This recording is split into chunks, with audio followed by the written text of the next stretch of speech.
All right, guys, something a little different. I'm going to start doing some CrossFit tips. So this is one I learned probably in the first year and a half of doing CrossFit from my friend Smalls. Shout out Smalls. But the first year and a half I was doing CrossFit, every time I would grip a wall ball, I was out on the sides like this. Completely to the sides, didn't know. My arms were still sort of here. But the issue with that is you're pinching the entire time. And I thought I had a really strong, good endurance upper body, but my chest and shoulders would blow up way before my legs, because every time I'd be gripping it on the outside or somewhat underneath, but just my upper body would get destroyed. Well, I remember one day he's like, well, why are you holding the wall ball like that? I was like, what are you talking about? He's like, dude, you got to be underneath it and create a shelf so your arms are here. And in general, it's easier to hold your arms here close if it's just your arms than it is right here, right? Just because of the physics, right? So all of a sudden, I started holding underneath the ball and creating a shelf every time I went. And my shoulders now were not the problem, it was my legs and breathing.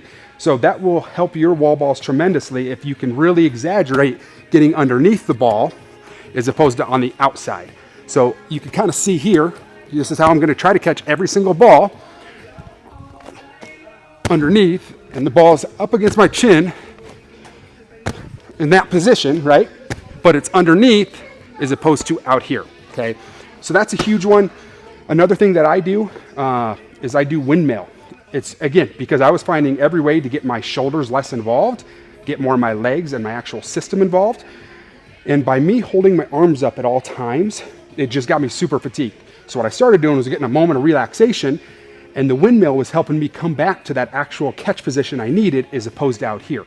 Because I'd throw it up and I'd try to catch. Throw it up and stop it. So now I started windmilling and I lazily bring them back into that position, right, every time I catch. So these are my two biggest tips. Number one, under the ball. Two is a windmill.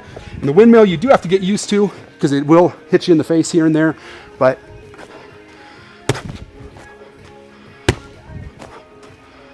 notice how relaxed my arms are throughout as opposed to holding. Now, a couple things, don't know if the camera got it.